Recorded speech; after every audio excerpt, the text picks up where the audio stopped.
여러분 안녕하십니까. 정격시사 정창준입니다. 오늘은 헌재가 지정한 윤 대통령 탄핵 심판 마지막 변론 기일입니다.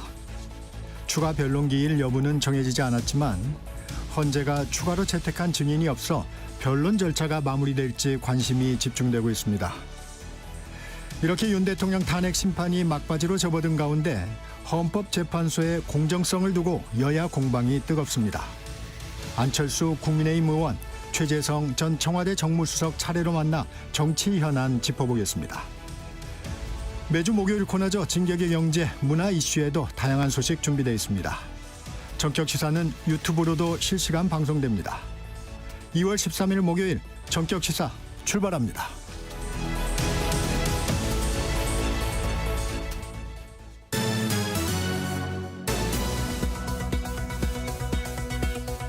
뉴스브리핑 시작합니다. 한국경제신문 최영창 기자 함께합니다. 안녕하세요. 안녕하십니까. 트럼프 미 대통령이 푸틴 러시아 대통령과 전쟁 종전 협상을 즉시 시작하기로 합의했습니다. 예, 트럼프 대통령은 소셜미디어에 글을 올리고 푸틴 대통령과 길고 생산적인 전화 통화를 했다고 밝혔습니다. 네. 푸틴 대통령과 미국과 러시아 상호 방문을 포함해서 긴밀히 협력하기로 합의했다는 건데요. 특히 트럼프 대통령은 미국과 러시아 양측 협상팀이 우크라이나 전쟁 종전을 위한 협상을 즉각 개시할 것이라고 말했습니다. 트럼프 대통령은 이어 젤렌스키 우크라이나 대통령과도 전화통화를 했고 젤렌스키 대통령도 푸틴 대통령과 마찬가지로 평화를 원한다고 밝혔습니다. 내일부터 열리는 이 미넨 안보회의에서 벤스 비 부통령, 마코 루비오 국무장관이 이제 젤렌스키 대통령과 만날 예정인데요. 미국과 러시아, 우크라이나의 종전 협상에도 속도가 붙을 것으로 보입니다. 네, 초등학교에서 8살 학생이 교사의 손에 숨진 사건. 경찰이 피의자인 40대 교사의 집과 차량 압수수색하고 휴대전화도 포렌식 작업에 들어갔습니다. 예, 지금 안타깝게 숨진 하늘양 사망 원인이 나왔습니다. 다발성 예기 손상인 걸로 드러났는데요. 국립과학수사연구원은 부검 결과 이 하늘양이 흉기 등 날카로운 도구에 의해 다발적으로 손상을 입어 사망에 이르렀다고 밝혔습니다. 네. 사인을 확인한 경찰은 40대 여성 가해교사에 대해 강제 수사에 착수했는데요. 그젯밤 늦게 발부받은 주거지와 차량에 대한 압수수색 영장 집행에 나선 겁니다. 경찰은 특히 가해교사의 정확한 범행 동기와 사전 계획 여부 등을 집중 조사하고 있습니다. 범행이 이뤄진 초등학교의 광범 카메라 녹화 자료도 제출받아 분석 중이고요. 경찰은 이미 범행 장소에서 확보한 교사의 휴대전화에 대해 디지털 포렌식 분석 작업을 벌이고 있습니다. 우울증을 알아왔다고 진술한 교사의 병원 진료 기록 등 통해서 이 건강 상태 등도 파악할 방침입니다. 네. 하늘양이 다니던 학교 빈소에는 추모 발걸음이 이어지고 있다고요? 예, 지금 고 김하늘 양이 다니던 초등학교 담벼락에는 이 노란 우산들이 줄지어 걸려 있는데 그 하늘에서 어제 비가 내려서 시민들이 두고 간 추모글과 과자가 젖지 않도록 씌운 우산입니다. 또 하늘 양 좋아하던 축구팀이 있는데 그 축구팀 새겨진 점퍼와 또 과자들이 놓인 하늘 양 빈소 계속 추모 행렬이 이어졌습니다. 황선홍 프로축구 대전 감독이 이제 어린이 팬 마지막 길을 배웅했고요. 예. 최상목 대통령 권한대행 또 여야 대표들 모두 빈소를 찾았습니다. 정부, 여야 정치권은 뒤늦게 정신질환으로 학생 지도가 어려운 교원은 강제 휴직하게 하는 이른바 하늘이법을 추진하겠다고 밝혔습니다. 예, 지금 이주호 부총리 겸 교육부 장관은 시도교육감 간담회 모두 발언에서 정신질환 등으로 조직 수행이 곤란한 교원에게는 일정한 절차를 거쳐 직권휴직 등 필요한 조처를 내릴 수 있도록 법을 개정하겠다고 밝혔습니다. 네. 여야도 하늘이법 입법 추진을 예고했는데요. 국민의힘 김상훈 정책위 의장은 정신질환 등 이 문제 소지를 지닌 교사의 즉각 분리를 위한 법 개정 필요성에 대해 지금 목소리가 높아지고 있다고 했습니다. 민주당 진성준 정책위 의장도 부모님이 요청한 하늘이법을 조속히 입법하겠다고 약속했습니다. 네. 다만 좀 부작용을 우려하는 지적도 나오는데요. 네. 교사노조연맹 측은 치료를 받는 교사들이 이럴 경우 이제 학교의 얘기를 꺼리는 문제가 발생할 수 있다 이렇게 말했습니다. 그럴 수도 있겠군요. 네, 오늘 윤석열 대통령 탄핵 심판 마지막 변론 기일이죠? 그렇습니다. 오늘 열리는 윤석열 대통령 탄핵 심판 8차 변론 기일에는 조태용 국정원장, 김봉식 전 서울경찰청장, 조성현 수도방위사령부 제1경비단장 등에 대해 이 증인 신문이 진행 예정입니다. 국회의원 체포조 운영 의혹과 이 수방사의 국회 진입 목적에 대한 이 집중 질의가 이어질 것으로 보입니다. 재판부가 미리 지정한 마지막 변론 기일인데 지금 기일이 더 잡힐지는 이 추가 증인 채택 여부에 달렸는데요. 네. 앞서 7차 변론에서 재판부는 윤 대통령 대리인단이 신청한 일부 증인들과 중앙선관위 서버 검증 사실조회 신청을 기각했습니다. 윤 대통령 측 신청 증인인 강희구 대통령실 제1부속실장 등 다른 3명의 채택 여부는 이 평의를 통해서 결정하겠다고 했는데요. 네. 채택 여부는 지금 오늘 밝힐 것으로 보입니다. 증인 채택이 이뤄지면 변론 기일이 추가될 수 있습니다. 네. 그렇지 않으면 이제 끝나는 건데 전례에 따르면 헌재 최종 결정은 마지막 변론 기일로부터 약 2주 뒤에 나올 것으로 지금 전망이 됩니다. 이런 일정에 따르면 늦어도 다음 달 중순에는 선고가 이뤄질 수 있다 이런 분석이 나오고 있습니다. 네. 이재명 민주당 대표 통합 행보에 나서는 건가요? 오늘 김경수 전 경남지사와 국회에서 만난다고요? 그렇습니다. 지금 어제 발표됐는데요. 이재명 대표가 친문진영 잠룡으로 통하는 김경수 전 경남지사와 오늘 국회에서 회동합니다. 지난 7일 김 전 지사가 이제 복당한 다음에 처음 대면을 하는 겁니다. 이 대표는 김 전 지사 외에도 김부겸 전 국무총리, 임종석 전 대통령 비서실장과도 차례로 만나기로 했는데요. 네. 이들은 최근 이재명 대표를 향해 민주당의 다양성과 포용성이 사라졌다면서 좀 비판적인 태도를 취한 바 있습니다. 이 같은 지적에 이 대표가 실질적인 당내 통합 행보를 하겠다면서 이제 비명계 끌어안기에 나선 겁니다. 이 대표 측 관계자는 이 문재인 전 대통령이 최근 언론 인터뷰에서 정권이 교체된 것에 자신의 책임이 제일 크다고 했고 이 대표도 대선 패배의 가장 큰 책임은 본인에 있다고 언급한 만큼 이제 서로 한 발씩 물러난 것으로 지금 해석을 했는데 네. 불필요한 논쟁은 접고 미래로 향해 나아가겠다 이런 의미라고 말했습니다. 국민의힘은 최근 개헌 이슈 띄우기에 나서고 있는데 어제는 오세훈 서울시장이 국회에서 지방 분권형 개헌을 주장했습니다. 오세훈 서울시장은 이 1987년 헌법 체제 극복의 핵심은 이 중앙집권적인 국가 체계를 허물고 지방 정부로 권한을 대폭 이양하는 데 있다고 밝혔습니다. 그러면서 입법, 행정뿐만 아니라 세입, 세출 권한까지 이양하는 과감한 지방 분권이 필요하다고 강조했습니다. 네. 오 시장이 밝힌 지방 분권 개헌의 핵심은 초광역 지방자치단체를 만들어서 서로 경쟁하는 구도입니다. 수도권을 제외한 4개의 권역별 초광역 지자체를 만들어서 대부분의 권한을 위임하고 대통령에게는 외교, 안보, 국방 권한을 남기는 시스템입니다. 네. 이 내용도 관심을 모았지만 행사에 현역 국회의원들이 다수 참여를 했어요. 그렇습니다. 지금 오 시장이 여권 잠룡으로 분류가 되는 탓인데요. 네. 국민의힘의 의원 108명입니다. 절반이 가까운 이 48명이 행사장에 왔습니다. 그랬군요. 대선 출정식을 방불케 할 정도였는데요. 네. 이 권영세 비상대책위원장을 비롯해서 당 지도부가 다 왔고요. 오 시장은 자신이 대권주자로 거론되는 것에 대해 헌법재판소에서 한창 재판이 진행되고 있다. 그 결론이 난 다음에 조기 대선에 대해 논의해도 늦지 않다면서 이 말을 아꼈습니다. 서울시가 강남 지역에 지정했던 토지거래 허가구역 5년 만에 풀기로 했습니다. 예, 지금 토지거래 허가구역은 주택이나 상가 등 거래 시 구청장 허가를 받도록 설정한 지역입니다. 네. 아파트의 경우 2년간 실거주 의무가 있어 전세 끼고 집 사는 이른바 갭 투자가 불가능합니다. 서울 전체 면적의 10.8%가 토지거래 허가구역인데 서울시는 이 중 송파구 잠실동, 강남구 삼성 대치 청담동 등 이 국제교류 복합지구 주변 아파트에 대한 토지거래 허가구역 지정을 오늘부터 풀기로 했습니다. 네. 잠실, 삼성, 대치, 청담 4개 동에 있는 아파트 305곳 가운데 291곳이 허가구역에서 해제됩니다. 해당 지역에 있지만 예외가 된 아파트들도 있죠? 예, 지금 대치동 개포5성 1, 2차, 선경, 미도, 은마 등 이 안전진단을 마친 재건축 아파트 14곳은 투기과열 우려로 규제를 풀지 않았습니다. 재건축, 재개발 요인이 있는 압구정, 여의도, 목동, 성수동도 토지거래 허가구역 지정을 유지하되 투기 가능성이 낮다고 판단될 때 해제를 검토할 수 있다고 서울시는 덧붙였습니다. 네. 2020년 지정된 토지거래 허가구역이 거주 이전의 자유나 재산권을 침해한다는 민원이 많았고 도입 취지인 가격 안정 효과도 시간이 흐르면서 미미해졌다는 게 서울시 설명입니다. 서울시는 다만 투기 등의 행위가 다시 나타날 경우 즉시 재지정하는 등 엄정 대응하겠다고 강조했습니다. 네, 오늘 여기까지 듣겠습니다. 뉴스브리핑 최영창 기자였습니다. 감사합니다. 감사합니다. 정격 시사 듣고 계신 지금 시각 7시 30분입니다. 전격 시사 날씨 정보입니다. 어제 아침보다 춥습니다. 현재 기온이 서울 영하 5.8도, 대구 영하 2.2도 등으로 어제 이 시각보다 2도에서 8도 정도 낮고요. 강하게 부는 찬바람의 체감 온도는 3도에서 5도 정도 더 떨어져 있습니다. 하지만 한낮에는 서울 5도, 광주와 제주 7도, 대전 8도, 부산 10도 등으로 어제보다 1도에서 4도 정도 올라 예년 이맘때 기온을 회복하겠습니다.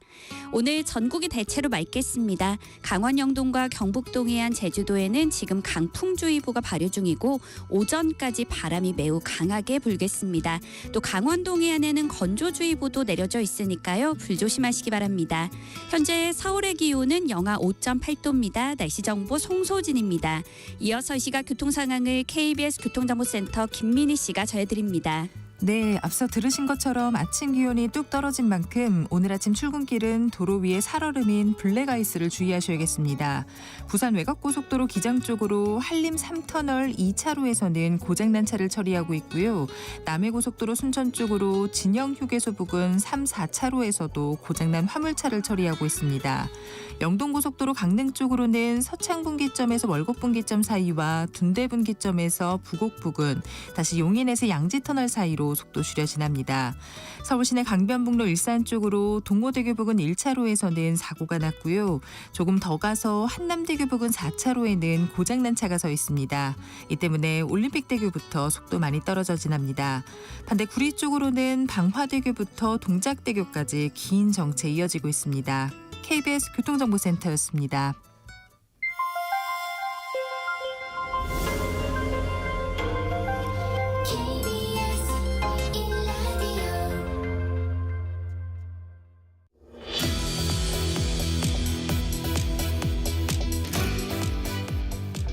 정치권에서는 조기 대선을 염두에 둔 행보가 빨라지고 있습니다.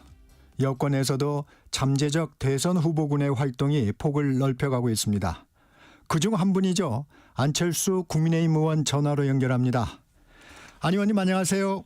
네, 안녕하십니까. 잠재적 대선 주자라는 표현을 썼으니까 먼저 묻고 가겠습니다. 조기 대선 상황이 오면 출마 의사는 분명한 건가요? 사실 제가 지금 고민한 적이 없습니다. 사실 아직 대통령 탄핵 심판도 끝나지 않았지 않습니까? 네. 그래서 저는 여당 의원으로서는 탄핵이 인용되지도 않았는데 먼저 조기 대선 또 출마 논한다는 것 자체가 저는 적절하지 않다고 생각합니다. 네. 다만 저는 지금 현재 현역 국회의원이니까 인공지능 특별위원회 위원장으로서 15분의 그 의원들을 모시고 지금 미래 먹거리라든지 청년 일자리 이런 것에 대해서 제게 주어진 일 열심히 하고 있습니다. 네. 현안 여쭤보겠습니다. 의원님께서는 개헌을 강하게 주장하고 있습니다. 왜 지금 개헌이 필요하다고 생각하십니까? 저는 뭐 한마디로 정치공학적으로 개헌을 제시한 게 아닙니다. 저 지난 87년에 헌법 개헌한 지 이제 38년이 지났는데요. 네. 그동안에 5분의 대통령이 감옥 가셨지 않습니까? 그러니까 이 말은 무슨 말이냐면 사람이 문제가 아니라 제도가 문제가 있다. 이런 말인 겁니다. 그래서 대한민국이 정말 앞으로 더 나아가고 발전하기 위해서는 이 개헌을 해서 이 시스템을 바꿔야 된다. 그래서 다시 이렇게 불행한 대통령 그리고 또 대한민국의 발전의 걸림돌이 되는 이런 일은 없어야 한다. 그런 뜻에서 저는 지금 네. 개헌 이야기하고 있습니다. 의원님이 구상하시는 큰 틀에서의 그 개헌안은 어떤 내용입니까? 우선 첫 번째로는 그 국민의 기본권을 향상시키는 겁니다. 네. 대부분 아시겠습니다만 그 중요 순서대로 헌법에 이렇게 명시가 돼 있는데 첫 번째가 국민의 기본권입니다. 근데 거의 40년 전이 되다 보니까는 여러 가지 현대 기술에 대한 그런 것들이라든지 지방 그 정부에 대한 부분이라든지 이런 부분들이 전혀 없습니다. 그다음 또 두 번째로는 요즘 이야기가 많이 나오는 과연 제왕적인 대통령제를 그대로 둘 것인가 네. 이 부분에 대해서 저 수정이 필요하고요. 그다음 또 세 번째로는 과다한 입법 권력을 가졌을 때 오히려 탄핵으로 행정부와 사법부를 마비를 시키고 있습니다. 그래서 여기에 대한 어느 정도의 견제 장치가 있어야지만이 그 민주주의에서 가장 기본에 해당되는 상권 분립에서 제대로 견제와 균형이 이루어진다 이렇게 생각합니다. 어떤 하나의 안으로 말하기보다는 폭넓게 논의하는 부분이군요. 예, 저 뭐 세부 사항도 말씀드릴 수 있습니다. 네, 네. 개헌 시기가 좀 다들 다른 것 같습니다. 언제가 적절하다고 보세요? 예, 저는 그 지방선거 내지는 총선을 할 때 그때 같이 하는 것이 옳다 이렇게 생각합니다. 그리고 기왕에 지금 개헌 논의가 불붙었으니까 내년 지방선거 때 함께 하는 것이 적절하지 않나라는 의견을 가지고 있습니다. 네, 그동안도 개헌은 정치권에서 꾸준히 논의가 되어 왔지만 항상 그 권력을 가진 쪽에서 거부에 이루어지지 못했습니다. 동의하십니까? 예, 그렇습니다. 사실 지금 현재 개헌에 대해서 아무 이야기도 하지 않는 사실상 반대를 하고 있는 분이 이재명 대표시죠. 그런데 사실 이재명 대표께서도 본인이 만약에 대통령에 당선되신다고 한다면 이 제도 하에서는 불행한 대통령이 될 수밖에 없습니다. 그러니까 그걸 막기 위해서도 저는 개헌에 동참해 주시기를 부탁드립니다. 네. 오세훈 서울시장도 개헌을 얘기하고 있는데 어제 오 시장이 국회에서 개헌 토론회를 개최했습니다. 안 의원님도 참석하셨죠? 네, 그렇습니다. 이 국민의힘 의원들이 대거 참석하면서 오 시장의 대선 출정식 같았다는 말도 나옵니다. 분위기 어땠습니까? 네, 분위기 괜찮았습니다. 그리고 사실 제가 지난 2월 3일입니다. 그때 처음 기자회견 하면서 그 개헌의 큰 방향을 말씀드리고 물꼬가 터졌습니다. 그래서 그 연장선상이었는데요. 네. 어제 잠깐 제가 앉아서 내용을 들어보니까 몇 가지를 이야기를 했습니다. 네. 근데 우선은 저는 네 가지에 대해서 주로 중점을 뒀는데요. 네. 아까 말씀드렸던 네. 국민의 기본권 향상이 제일 먼저고 그다음에 대통령 권한을 축소하는 것, 그다음에 거대 야당의 그 입법권 남용을 막는 견제 장치, 네. 그다음에 또 지역 균형 발전이었는데 어제 오 시장께서 말씀하신 부분은 그 중에서도 이제 지역 균형 발전을 좀 더 중점적으로 강조를 했습니다. 네. 안 의원님의 토론회 참석을 두고 개헌을 고리로 잡념 간에 좀 연대 가능성도 나옵니다. 어떤 말씀하시겠습니까?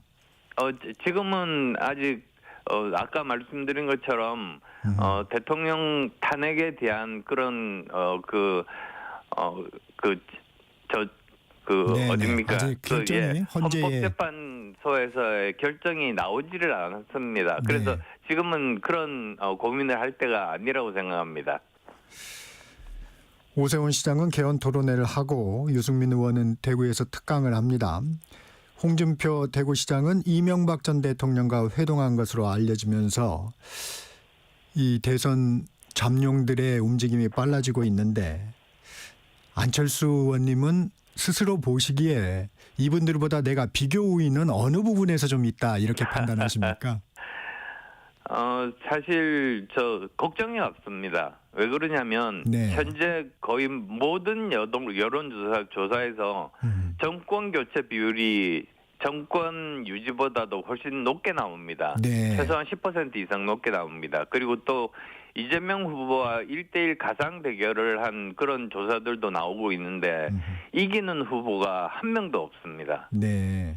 지금 그래서 결국은 대통령 탄핵이 결정이 되지 않은 지금 상태에서 보수 진영에서 지금 하고 있는 일은 이재명 후보를 이길 후보를 선택하는 그런 탐색 과정이 아닌가 그렇게 생각을 하고 있고요. 네. 그런데 또 뭐 제 말씀 하라고 말씀하셨으니까요. 네, 네. 지난번에 1월 23일일 겁니다. 설 연휴 동안에 중앙일보와 갤럽이 20대 30대만 대상으로 해서 이재명 대표와 7명 여당 후보 가상 대결을 한 적이 있습니다. 네. 거기서 20대 30대 모두 다 이재명 대표 이긴 후보가 저하고 홍 시장 두 사람이었고요. 그중에서도 제가 가장 큰 격차로 이겼습니다. 그래서 중도 확장성이 가장 큰 후보가 이번 대선에서 이길 수 있는 확률이 가장 높다 그렇게 말씀드립니다. 중도 확장성 강조해 주셨습니다. 보수 진영 그 유력 주자군에서 윤 대통령 탄핵 찬성파와 탄핵 반대파가 있습니다. 안 의원은 대선은 중도가 결정한다고 했는데 중도가 탄핵 찬성파를 선택할 것으로 확신합니까? 저는 그렇게 생각합니다. 왜냐하면 지금 저 거리의 시위도 보면 아시겠습니다만 양쪽에서 똘똘 뭉쳐 있습니다. 근데 이렇게 뭐 여의도라든지 또는 광화문에서 모여 있는 분들끼리는 생각이 똑같으십니다. 그래서 이렇게 많은 사람들 사이에서 있다 보면 우리가 이긴다고 생각하는데 사실은 그 비율이 30% 정도입니다. 그래서 정말 마음에 드는 사람들끼리만 모이고 생각이 다른 사람들을 배척을 하면 네. 그거야말로 이재명 대통령 만들어주기 하는 그 방법인 겁니다. 그래서 제가 그분들께 호소드리고 싶은 것이 정치라는 것이 원래 9개가 달라도 하나만 같으면 그러니까 예를 들면 다른 생각은 다르지만 이재명 후보가 대통령이 되면 안 된다는 생각을만 공유를 하더라도 그 사람은 우리 편이다. 이렇게 생각해야지 정말 그 강한 의견을 가진 사람과 중도 보수와 중도까지도 합쳐서 50%를 넘어서 이길 수가 있는 겁니다. 네. 그래서 생각이 다르더라도 우리 편으로 끌어들이는 노력 이런 것들이 꼭 필요하다는 걸 강조하고 싶습니다. 최근 국민의힘의 그 당에서는 그런 분위기로 가고 있다고 보십니까? 최근의 당의 행태를 보면? 지금 꼭 그렇지는 않습니다. 그 이유 중에 하나가 사실 수도권 의원들이 굉장히 작습니다. 네.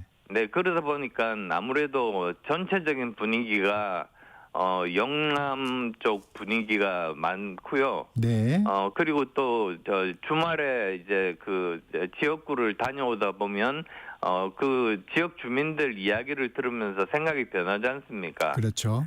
그래서 사실은 수도권에 인구의 절반이 살고 있고 수도권이 이번 대선을 결정하는데 굉장히 중요한 역할을 하고 있는데 그 점이 좀 걱정스럽습니다.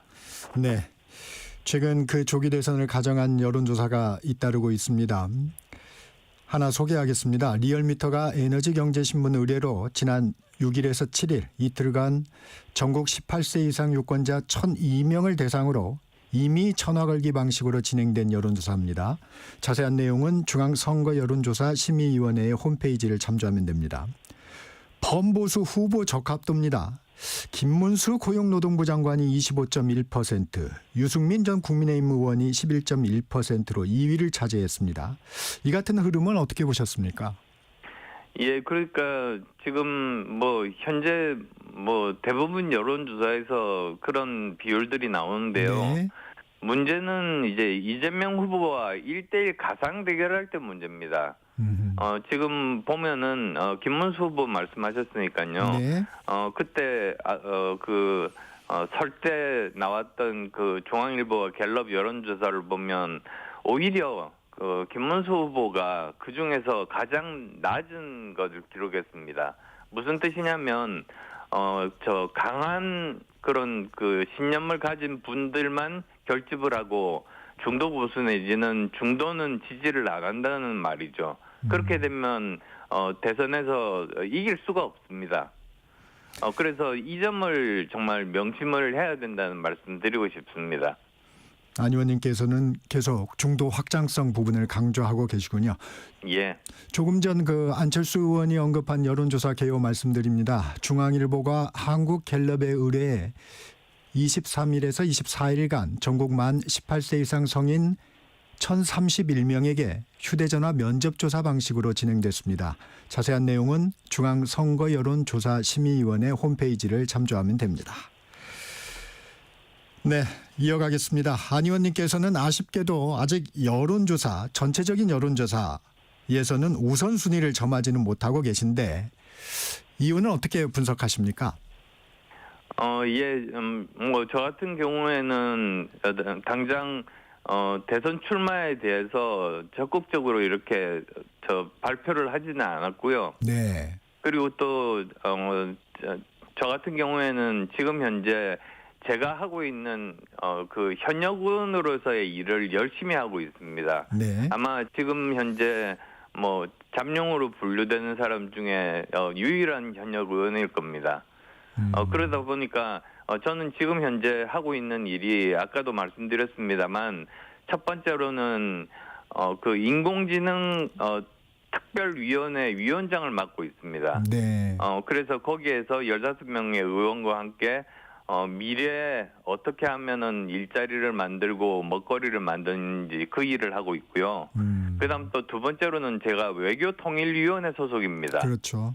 그래서 트럼프 정부 2기 출범 때 이 대책 세우는 일이 정말로 시급하지 않습니까? 네. 그래서 그 일을 하고 있는데요.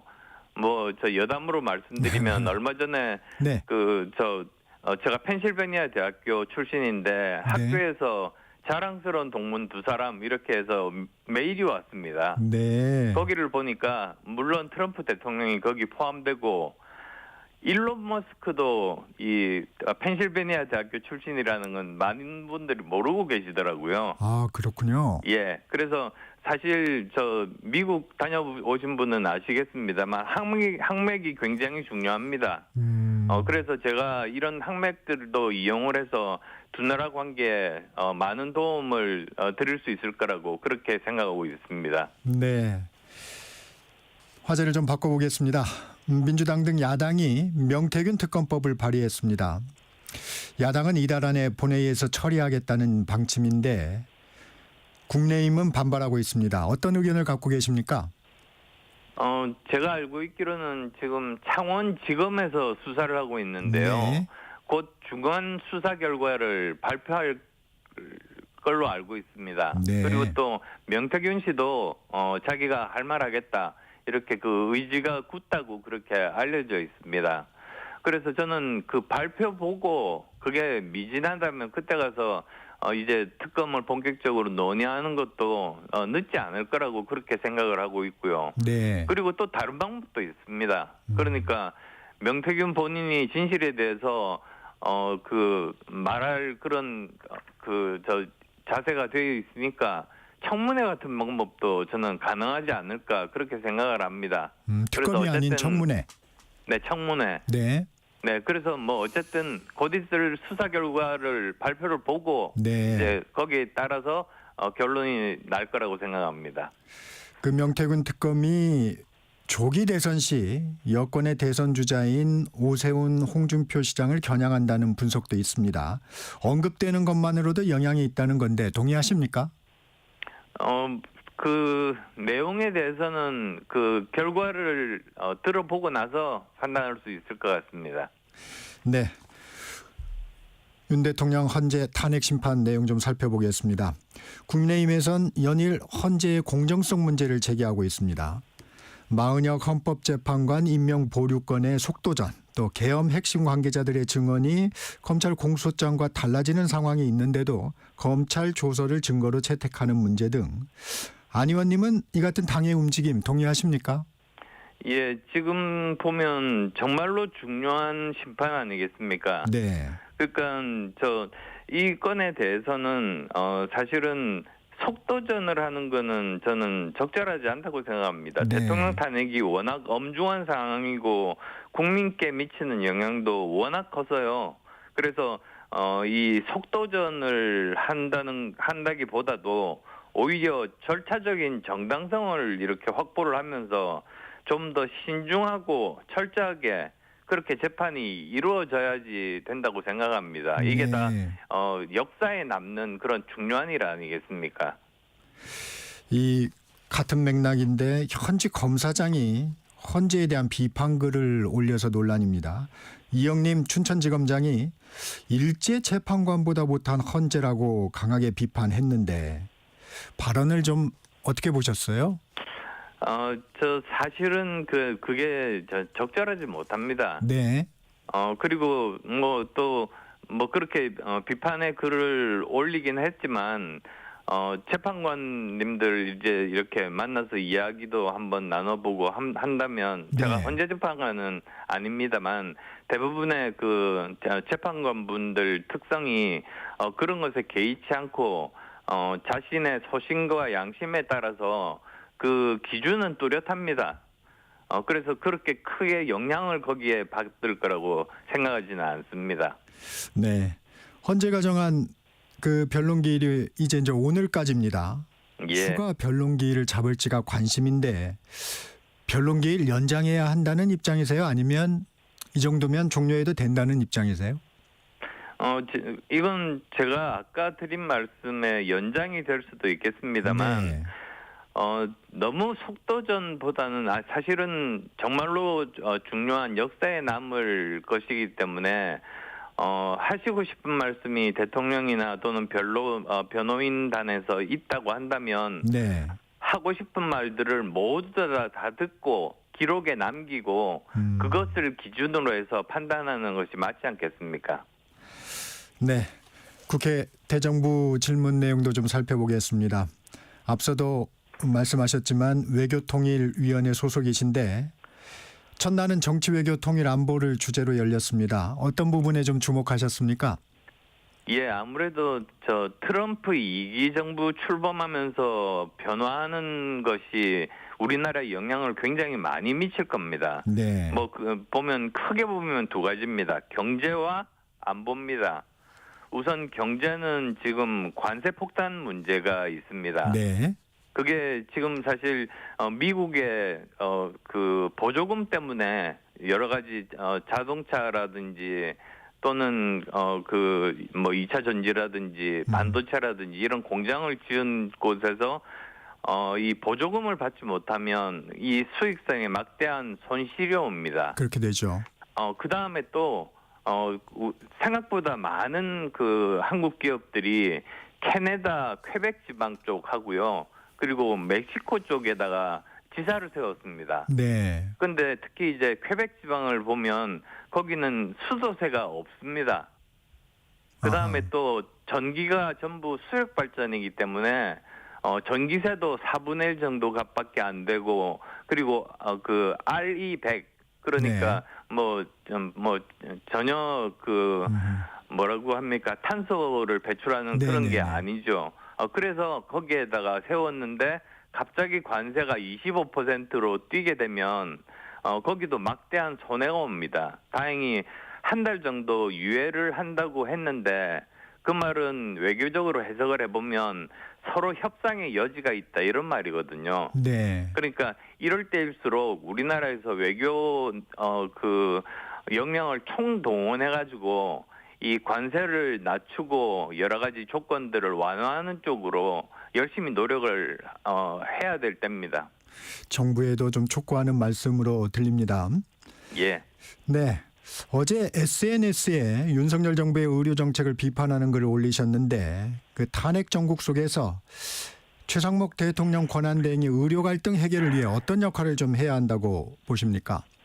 예, 사실은 적극 나서야 되는데 최상목 대행께서 이런 의료에 대해서는 잘 모르셔가지고요. 네. 그래서 결국은 교육부총리에게 이렇게 맡겼습니다. 네. 일단은 그 상태인데 교육부총리께서도 이 부분은 잘 모르시거든요. 그래서 우선 해야 될 일이 사실 지금 굉장히 참담한 그런 수준이거든요. 네. 우리나라가 사실은 세계 최고 수준의 값싸고 빠른 대한민국의 의료 시스템을 가지고 있었지 않습니까? 네. 그게 붕괴가 돼버린 겁니다.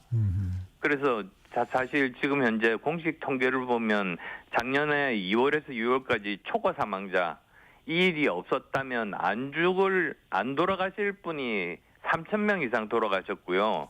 네. 지금 전문가들로서는 6,000에서 8,000명까지 돌아가셨다 이렇게 지금 추정을 하고 있습니다. 의원님 좀 정리해 주시면요. 예, 그래서 이것에 대해서는 빨리 학생들 돌아오게 하고 전공이 돌아오게 하고 협의체를 구성을 해서 조건 없이 협의체 구성해서 문제 해결해야 된다 이렇게 말씀드리고 싶습니다. 아, 조건을 내걸지 마라. 네, 그렇습니다. 네, 오늘은 여기까지 듣겠습니다. 한철수 국민의힘 의원과 말씀 나눴습니다. 감사합니다. 네, 감사합니다. 정격시사 1부 여기서 마치고 잠시 후 2부로 이어집니다.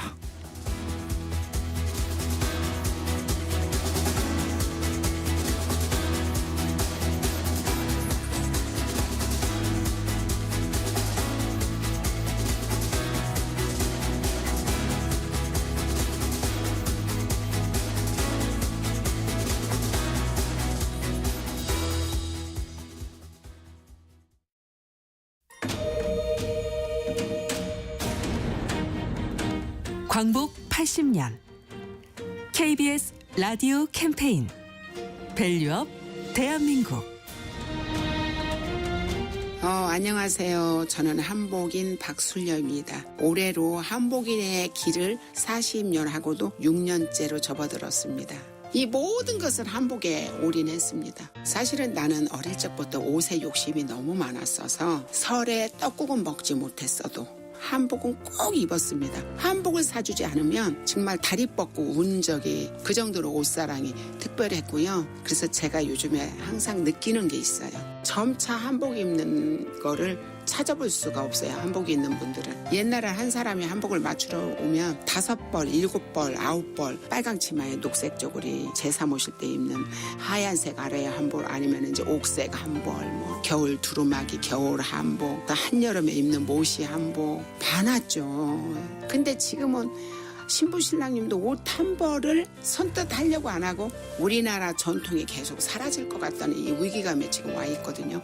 열심히 노력을 하면 대한민국 국민 많은 분들이 한복을 입을 거라는 생각을 하고 달려왔는데 근데 그것도 어떡하겠어요.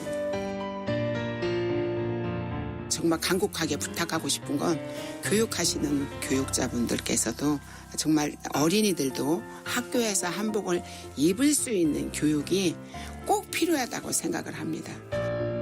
그래도 우리나라 세상에 돌고 도는 거니까 우리나라 옷은 분명 또 세상 사람들이 찾는 날이 올 거라고 저는 확신합니다. KBS 라디오 캠페인 밸류업 대한민국이었습니다.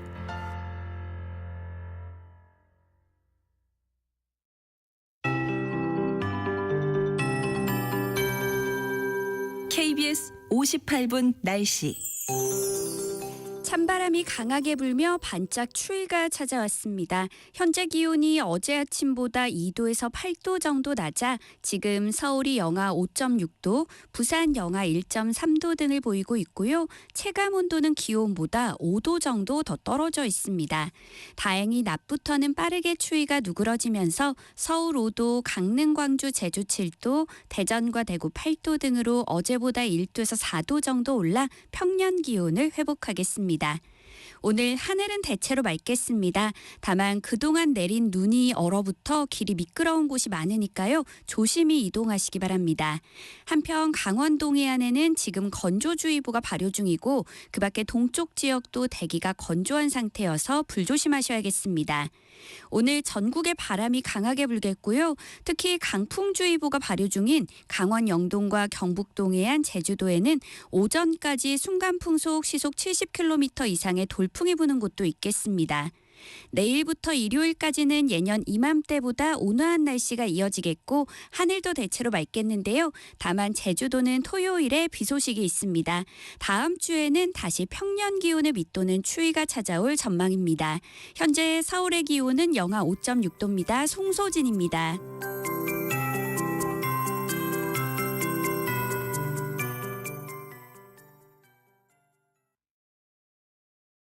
정성을 다하는 국민의 방송 KBS가 8시를 알려드립니다.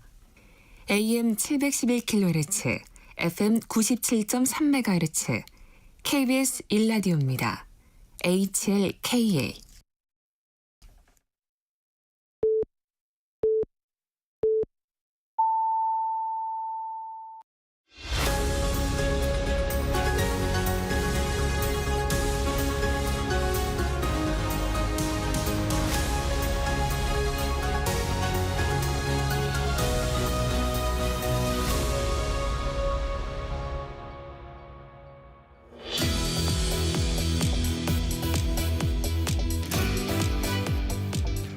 이번엔 최재성 전 청와대 정무수석 모시고 전국 현안들 짚어보겠습니다. 수석님 어서 오세요. 안녕하세요.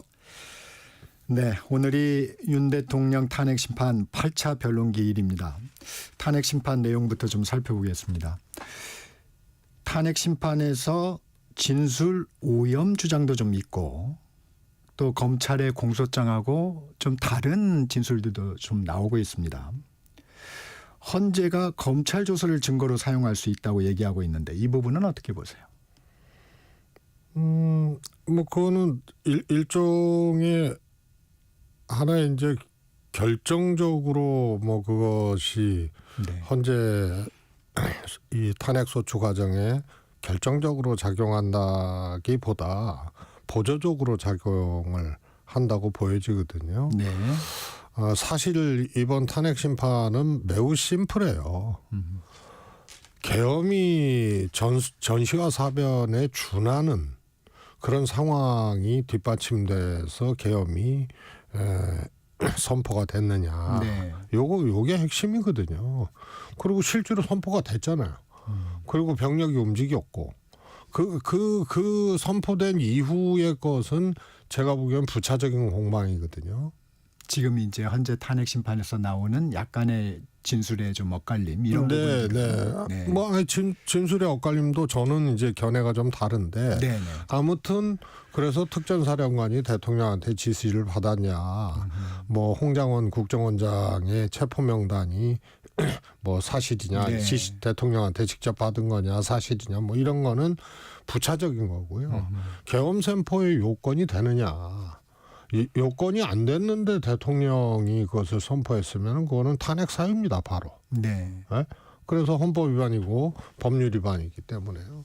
그래서 그러나 그 이제 헌재 판결 이 탄핵 소추 과정에 하나의 이제 근거들이 충분히 이제 다퉈지고 또 뒷받침이 되려면 이제 그러한 것들도 이제 살펴봐야 된다. 뭐 이런 차원으로 이해를 하는 게 좋을 것 같고요. 네. 이 비상계엄 당시 지금 국무회의가 정상적이었느냐 이 부분도 좀 공방이 오갔어요. 그 부분은 좀 어떻게 보세요? 저는 아주 간단합니다. 이제 정당도 그렇고요. 국무회의도 그렇고요. 정당도 가끔 정당의 결정사항이 이렇게 법원에 의해서 가처분 같은 게 이제 진행이 돼서 받아들여지는 경우들이 있어서요. 다시 의결 절차를 밟거나 뭐 이런 것들이 가끔 있습니다. 네네. 혹은 또 기각되거나. 네. 뭐 일반 회사도 마찬가지죠. 네. 그래서 그런 요건들, 그런 규정들이 있느냐 없느냐를 보고 그런 규정에 위배됐으면은 이거는 잘못된 거다 이렇게 이제 판결을 하는 거거든요. 그러면은 국무회의는 하나의 그냥 어떤 반상회라든가 네. 혹은 친목회라든가 네. 뭐 이런 거 아니잖아요. 네. 뭐 하다못해 이제 제가 축구 좋아하는데요. 조기 축구에도 다 회칙이 있어요. 회장 선출 과정이 있고요. 총회에 대한 규정도 있고. 그런데 국무회의는 심의 의결 규정이 있거든요. 그리고 또 흔히 아는 이제 의사봉 같은 거 있잖아요. 개회는 방망이 3번으로 시작이 되고요. 폐회도 마찬가지고요. 그래서 대통령이 하거나 대통령한테 위임을 받은 자가 하잖아요. 개폐회 선언은 없었다는 거 한 가지로도 이거는 국무회의 성립이 안 되는 겁니다. 요건이 안 된다. 오늘 8차 변론 열리잖아요. 누구 진술을 좀 눈여겨봐야 할까요?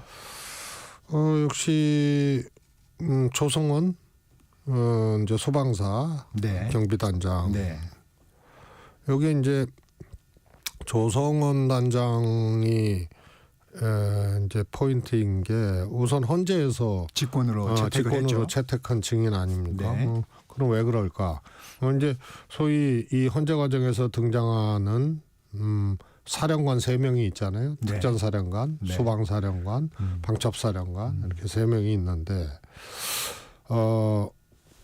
곽종근 특전사령관은 뭐 검찰에서나 본인이 공개적으로 했거나 뭐 진술이 일관되고 대통령한테 네. 비아폰으로 통화를 네. 하고 그 지시를 받아서 인원들을 끌어내려고 했다. 이런 게 이제 일관되고요. 그런데 이진우 나머지 두 사령관은 검찰에서의 진술과 헌재에서의 진술 내지는 답변 이것이 다르거나 혹은 거부하거나 네. 혹은 사정을 이해해달라 답변하지 않거나 못하는 것을 이해해달라고 사정하거나 뭐 이렇게 나타나요. 네. 근데 이 중에서 조성원 그러니까 수방사령관은 처음에 이제 수방사가 그랬거든요. 수방사 지금 제일 경비단장 조성원. 네, 조성원 얘기하고 계신 거죠? 경비단장이고요. 네. 수방사령관은 대통령한테 이제 이 지시를 받은 거예요. 그래서 이것을 전달을 하죠. 조성원 경비단장한테. 네. 그래서 처음에는 직접 끌어내라 이렇게 전달을 했어요. 근데 조성원 경비단장이 부대원들에게 끌어내라고 지시를 했고 이행을 했고 그런데 조성원 경비단장이 이걸 번복을 합니다. 특전사가 끌어내리는데 길을 터줘라. 보조적인 역할로 소방사 요원들에게 변경 오더를 하죠. 처음에 조성원 네. 단장이 부대원들에게 끌어내라고 얘기를 해요. 수방사령관의 지시를 받아서 이 경비단장이 부대원들한테 끌어내리라고 했다가 바로 2차 변경 지시를 합니다. 끌어내라는 게 아니고 특전사가 끌어내면 길을 확보를 해줘라. 그래서 보조적인 역할로 이걸 이제 자기 판단이라고 했던 거거든요. 네. 이거를 확인하기 위한 부분입니다. 그래서 저는 뭐 첫 번째나 두 번째나 다 문제가 된다고 보는데요. 특전사가 끌어내라고 하는 거를 그러면 어떻게 알았냐. 본인이 이제 지시 변경했다는 거 아니에요, 현장에서. 그래서 야 이건 큰일 나겠다.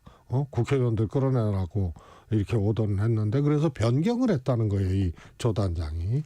이 부분에 대한 이제 확인. 그러면 이진우 전 수방사령관의 진술의 신빙성 부분이 또 드러날 수 있겠군요. 이게 간단하지 않습니까? 대통령이 있고요. 사령관이 있고 사전에도 개업 모의를 했고 네. 대통령하고 그리고 직접 병력을 투입했던 아주 중요한 사람들이 특전사하고 이 수방사거든요. 그래서 여기서 본인 부하들한테 수방사의 경우에는 조 단장한테 수방사령관이 지시를 해요. 끌어내라고. 그러면 지금 대통령을 밝혀야 되잖아요. 대통령이 지시를 받았느냐 이건데요. 아니면 다 자기가 임의적으로 국회의원 끌어내라고 했다는 얘기예요. 수방사령관이. 할 수는 없죠. 예. 그래서 그 과정에서 사령관의 지시를 받은 자의 진술. 그 진술이 중요하고요. 특전사는 뭐 그런 것이 딱 맞아 떨어져요. 예? 특전사는. 그런데 이 수방사는 수방사령관이 헌재에 나와가지고 주로 답변을 거부를 했죠. 포인트는 두 가지입니다. 대통령의 지시를 받지 않았다. 네. 요렇게 이 검찰과는 좀 다른 얘기를 했고요. 네, 그랬습니다. 그다음에 나머지는 그것을 헌재에서 이제 캐묻고 질문을 하니까 나머지는 답변을 안 하는 걸로 그렇게 피해 갔단 말이에요. 네. 그러면 이 수방사령관의 지시를 받은 조 단장의 지시 내용을 확인을 할 필요가 있는 거예요. 그렇군요. 오늘 관심 있게 좀 지켜보겠습니다. 헌재가 지정한 변론기일 오늘까지입니다. 국민의힘에서는 헌재 공정성 여부를 계속 제기하고 있는데 추가 변론기일 수석님 어떻게 예상하세요? 저는 이렇게 헌재 과정을 지켜봤지만요. 너무 속도가 빠르다. 네. 뭐 이런 얘기들을 하잖아요. 하고 있잖아요. 네. 근데 전혀 그렇지 않거든요.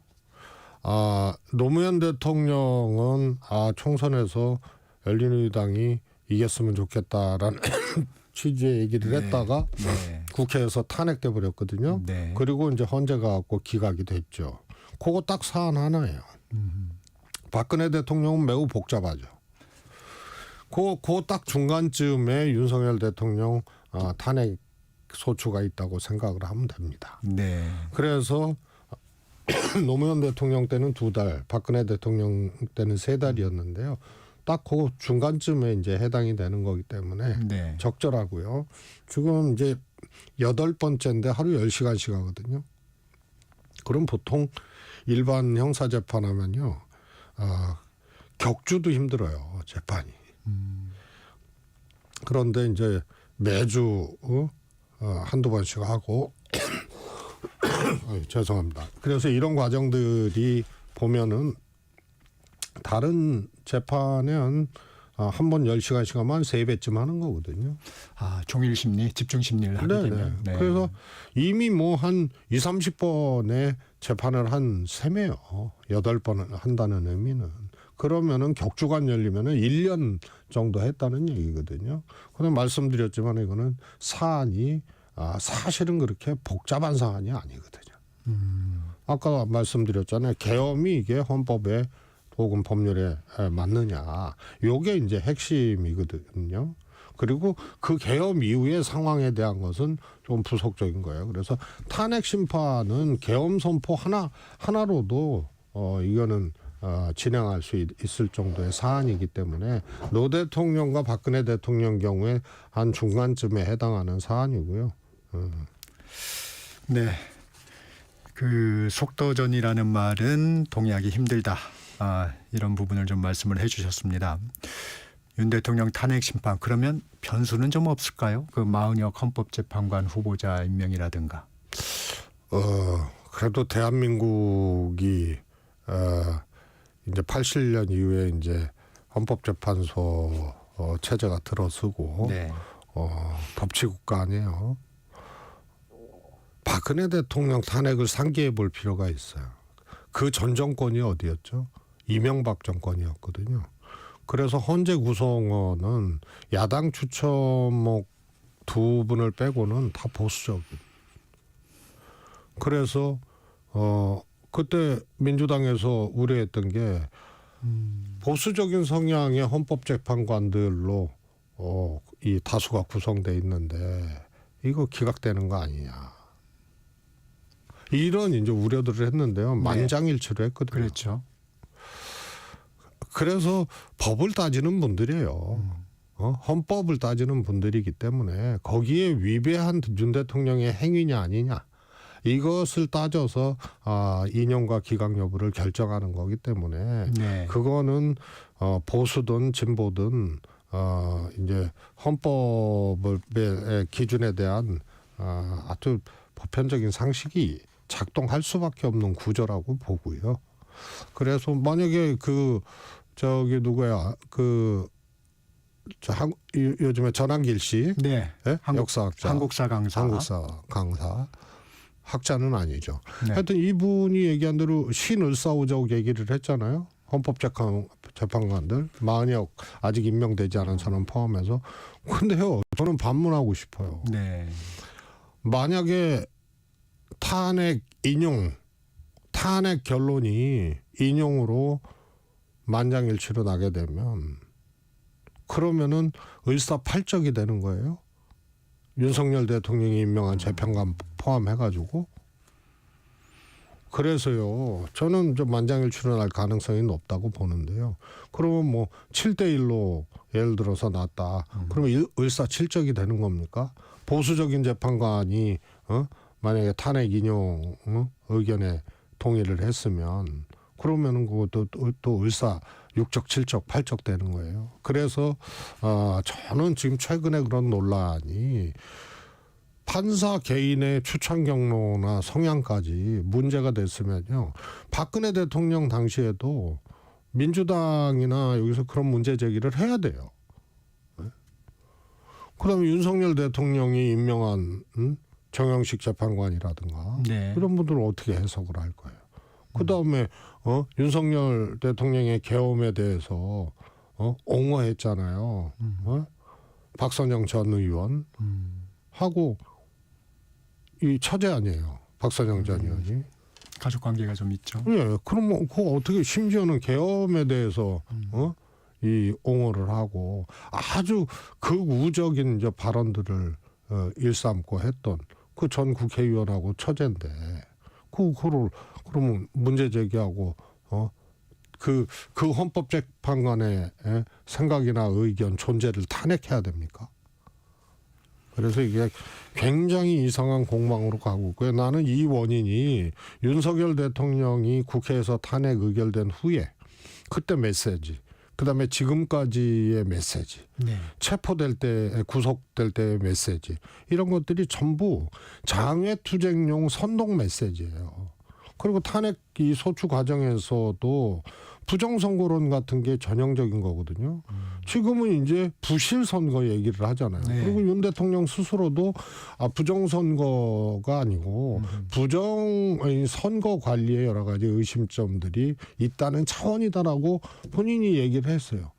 그러면서 계속 바깥에서 그러니까 헌법재판 이 소추 과정을 정치적인 언어로 끌고 가요. 본인이 법리적으로 방어를 못하고 이거는 바깥에 또 정치적인 이 선동의 언어를 저는 던지는 거라고 보거든요. 근데 그런 부분이 좀 효과가 좀 있어 보입니다. 저기 여론의 흐름을 보면 수석님께서도 지난번에 이제 지적을 해주셨는데 서부지법 폭동 사태가 어떻게 반영되는지 한번 봐야 된다 했는데 지금 여당 지지율이 빠지지 않고 있어요. 좀 어떻게 분석하세요? 계엄 이후에 딱 그 두 가지로 나누면 되거든요. 저를 포함해서 심지어는 국민의힘 쪽에서도 이제 끝났다. 윤석열도 끝났고 국민의힘도 끝났다. 이렇게 생각을 했을 거예요. 초기에. 예. 그리고 지지율이 20%까지 내려갔잖아요. 그리고 지금은 곱절 더 회복됐거든요. 네. 그러면서 이게 결집이 되고 국민의힘과 민주당 지지율이 비슷해지고 네. 하니까 여기서 또 깜짝 놀란 거예요. 계엄으로 깜짝 놀라면서는 이제 국민의힘하고 윤은 끝났다. 그런데 지금 깜짝 놀라기 시작한 거는 이거 지지율이 반등하고 보수가 결집하고 깜짝 놀란 거예요. 그리고 뭐 대구 이런데 엄청난 인파가 모여서 그렇죠. 탄핵 반대 집회를 하고 그래서 그 인파에 또 놀란 거죠. 근데 여기 숨어 있는 게 있어요. 박근혜 대통령 탄핵 학습이 하나 있죠. 네. 탄핵은 대선이다. 조기 대선이다. 그래서 계엄은 계엄이고 대선은 대선이다. 이게 작동해서 보수를 결집을 시킨 거고요. 그다음에 하나는 윤석열은 윤석열이고 이재명은 이재명이다. 이게 탄핵은 조기 대선이라는 얘기는 윤석열은 이제 다시 후보가 되는 사람이 아니잖아요. 네. 그래서 윤석열은 뭐 탄핵이 되든 안 되든 이제 끝난 거고. 네. 다음 후보는 민주당은 이재명 아니냐. 네. 그래서 계엄은 계엄이고 대선은 대선이고 대선이 되면 반대쪽에 이재명이네. 그래서 이게 이제 정치적으로 결집하게 된 하나의 이제 경험적 결과가 그렇게 나타난 거라고 저는 보고요. 근데 거기에는 늪이 있죠. 이렇게 많은 인파가 모이고. 근데 이게 장외에서 주도를 하잖아요. 거기에 막 11명의 대구 국회의원들이 가고 경북 도지사도 가고 뭐 신났죠. 그러나 이걸 바라보는 일반 국민, 그다음에 중도층 이런 분들은 거기서 이제 계엄 옹호당이 된 거고요. 윤석열 대통령하고 거리두기를 해야 되는데 이제 아마 탄핵이 되면 거리두기를 할 겁니다. 네. 그런데 그 탄핵이 되고 거리두기 해도 지금의 국민의힘의 장면들 있잖아요. 네. 이런 것들은 윤석열 대통령하고 거리두기가 아니고 윤석열 그늘 아래 손잡고 면회 가고 탄핵 반대 집회 가고 뭐 이런 것들이 잔상들이 아주 선명하게 남아 있기 때문에 한계로 작동할 거예요. 그래서 여기 빨간불이 켜진 거예요. 조기 대선에서 만약에 본인들이 이제 재집권을 하려고 하는 그런 상황이면 빨간불이 켜진 거고요. 민주당도 사실은 빨간불이 켜진 거죠. 그래서 양당 다 제가 51대 49 게임이라고 얘기를 하는데 지금 상황이 딱 그렇게 돼 있어요. 저쪽도 빨간불. 중도층이나 이 합리적인 분들의 확장, 합리적인 분들로의 확장 내지는 지지를 받을 수 있는 그런 것을 지금 차단하고 있는 행보들을 지금 국민의힘이 하고 있는 거예요.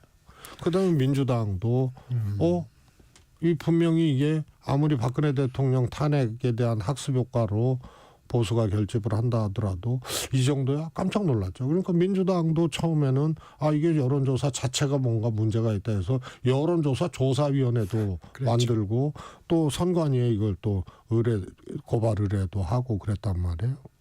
그런데 이 조사 결과들이 계속 그렇게 나와요.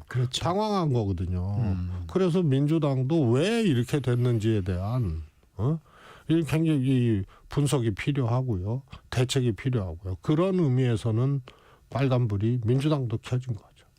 근데 이 보면 무당층이라고 그럴까요? 중도층이라고 그럴까요? 이게 이제 보수와 진보 세력들이 결집을 하면서 그 포션이 많이 줄어드는 것 같아요. 그 부분은 좀 어떻게 보십니까? 아니 그거는 이제 당연한 건데요. 근데 그만큼 지금 이제 격화가 돼 있는 거고 정말 비상식적으로 결집이 엄청나게 일어나고 있는 거죠, 양쪽에.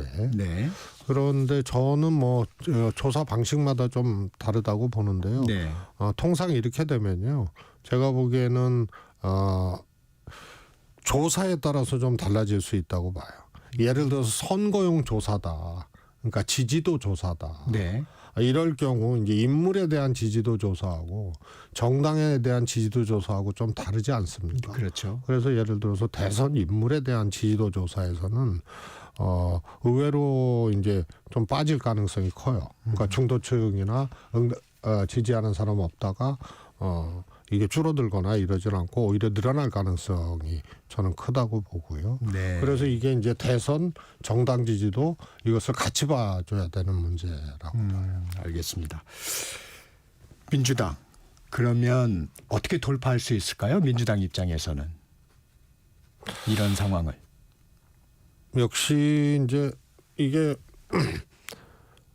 과거의 오류가 지금의 이제 한계로 작동할 수도 있잖아요.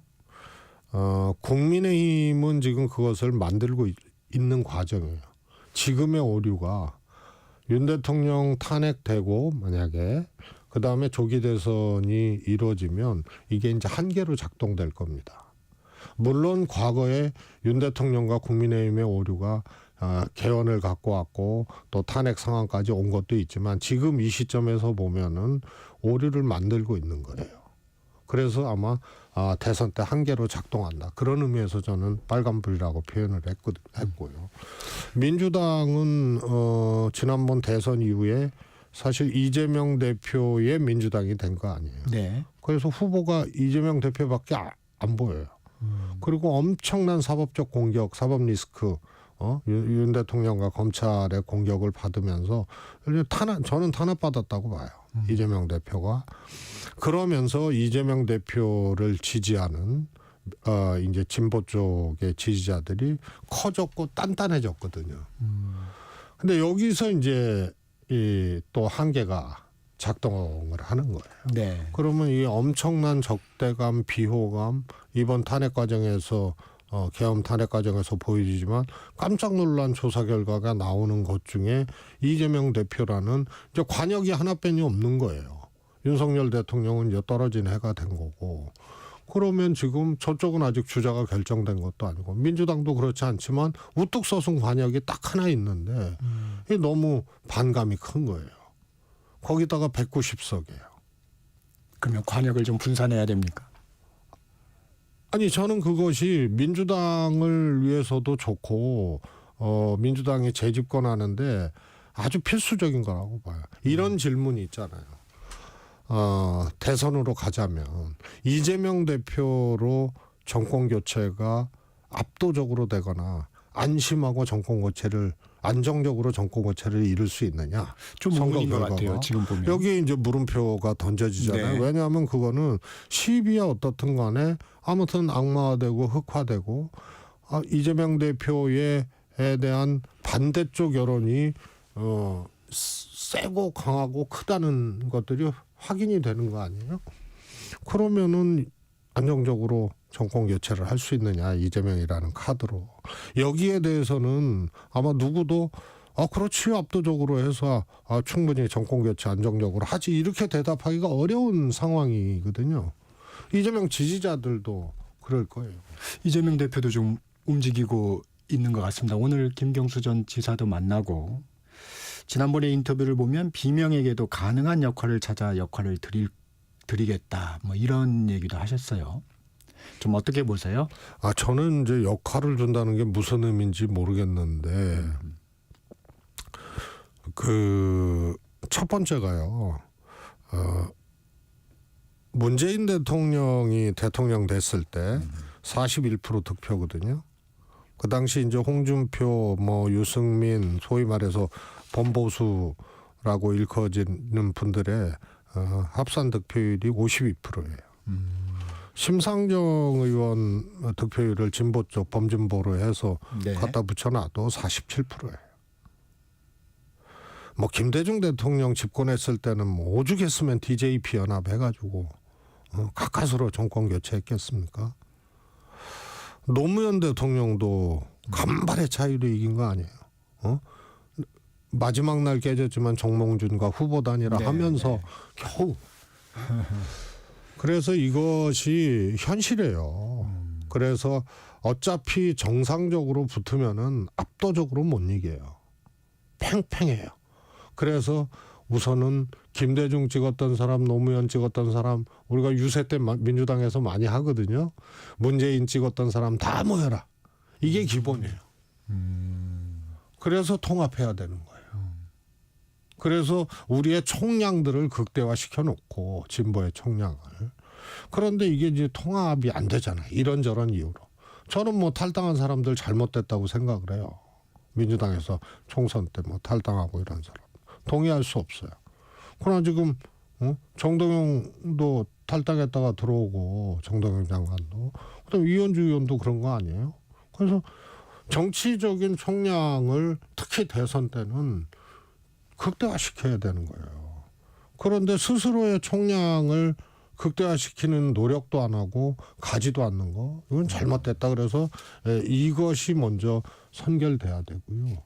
그다음에 아마도 이재명 대표의 민주당, 이것이 민주당의 이재명으로 바뀌는 노력들이 있어야 될 겁니다. 왜냐하면 정책도 이재명 대표가 왼쪽으로 가자 그러면 당이 왼쪽으로 가고, 오른쪽으로 가자 그러면 오른쪽으로 가고, 거기에서 그거 아니다라고 지난번 검투세에서 비판적 의견을 가졌던 진성준 의원을 포함해서 이런 분들, 이번에 52시간에 이거 아니다라고 했던 의원들, 이게 탑다운식으로 되는 거예요. 그러면 이재명 대표의 정책이 민주당의 정책이냐, 이거에 대해서 묻지 않을 수 없어요. 알겠습니다. 이재명의 민주당이 아니고 민주당의 이재명이 돼야 한다. 그런 말씀이 좀 와닿는 부분이 있네요. 네, 오늘은 여기까지 하겠습니다. 지금까지 최재성 전 정무수석과 말씀 나눴습니다. 고맙습니다. 감사합니다. 정책시사 2부 여기서 마치고 잠시 후 3부로 이어집니다.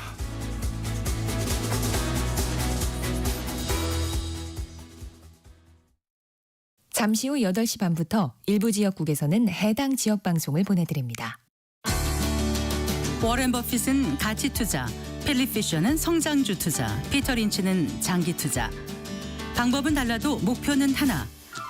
성기영의 경제쇼가 성공의 길로 안내합니다. 깊이 있게, 명쾌하게, 지금 이 시대 경제에 관한 모든 것을 알려드립니다. 평일 오후 4시 5분 성기영의 경제쇼와 함께하십시오.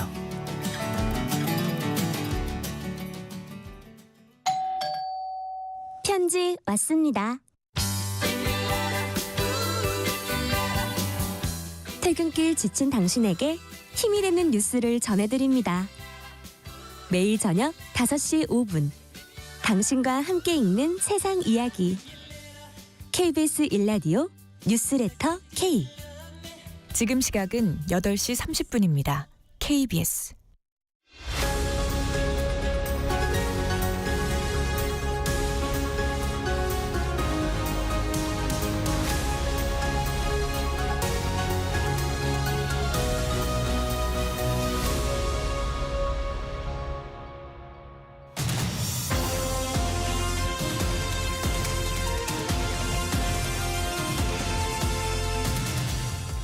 매주 목요일 성큼성큼 경제에 다가가는 진격의 경제 시간입니다. 트럼프 2기 정부가 출범한 뒤에 전 세계가 미국의 정책 변화를 예의주시하고 있습니다. 오늘은 미국 경제정책과 통화정책 방향 등에 대해서 살펴보는 시간 마련했습니다.